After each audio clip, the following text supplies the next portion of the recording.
Let's take a look at Oppo's brand new entry-ish level smartphone. This is an interesting take by Oppo as 5G is getting more and more readily available here in Malaysia. This phone is aimed towards the affordable 5G smartphone segment, and that is why Oppo also sent us the Yes 5G SIM card for us to do some 5G tests on this phone too. But before we put in a 5G SIM card, we have to ask the most important question: is this phone actually good? So let's find out in today's video. Let's start off with the design. Well, the design is pretty self-explanatory. All I can say is that it uses the exact same design as the Oppo Reno 8T, and I have to say this design is simple yet unique, and there's no surprise that Oppo reused this design in other smartphones too. Just maybe don't saturate the market with this same design. The screen is also fairly standard for an Oppo A series smartphone. It's a 6.5-inch IPS LCD screen with a resolution of 1612 by 720, which means it is a 720p screen with 90Hz refresh rate maximum. And I mean, the display in itself is actually quite good. We did our usual color test and it indeed can cover nearly 100% of sRGB color gamut and has a very low delta E number too, but it lacks the vividness of an OLED screen. As for the maximum brightness, it's quite disappointing at only around 380 nits of brightness. Using it outdoors is extremely difficult. Even using it indoors beside a window during broad daylight might pose some issues. Next up, the cameras. The Oppo A78 5G comes with a total of 2 cameras, but only one of them can be used to take pictures because the other one is only a depth sensor and it cannot be used to take pictures. I mean, it's 2023 and this depth sensor should not exist anymore. The main camera is fairly decent for its price range, of course. The details are pretty good, but for all I can tell, it's definitely over-sharpened through software. And when it comes to dimly lit environments, the white balance is weird as this picture somehow becomes greenish, and this foot shot is just kinda dark. For night shots though, it's actually pretty decent, but do take note that the location that we shot these pictures at is actually pretty bright. I also took 2 more shots for fun, one with and without the AI scene enhancement feature turned on or off. And this literally screwed up the dynamic range as it looks very unrealistic and the colors become really flat. In terms of the performance, it is using a rather old chipset. This is the Dimensity 700 chipset, and honestly speaking, it's rather laggy. I tried installing Genshin Impact to try it out for fun, and yeah, even at the lowest graphical settings, it's just too much for the Dimensity 700 chipset to handle. Even navigating the system shows sign of sluggishness, and I think that is because the chipset just got downgraded.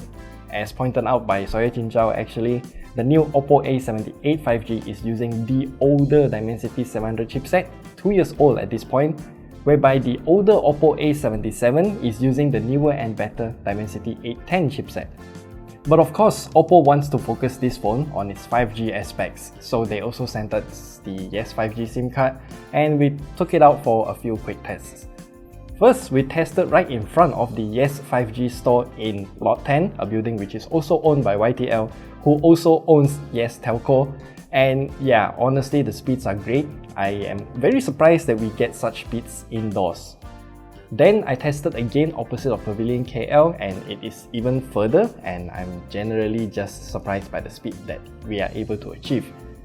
And then I tested at Luma, which is located on the 20th floor of Menara Central Vista, and it is also actually not that good in terms of its speed, and I don't know why. Maybe it's because we are at a much higher elevation, I don't know.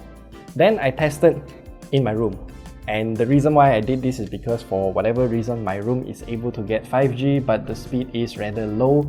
Granted, if I move the phone closer to the window, then I can get much better and more consistent speeds. So as a 5G smartphone, this is actually quite okay, but like what we mentioned earlier though, 5G is still unavailable indoors, so we'll have to wait even longer to take full advantage of 5G in general.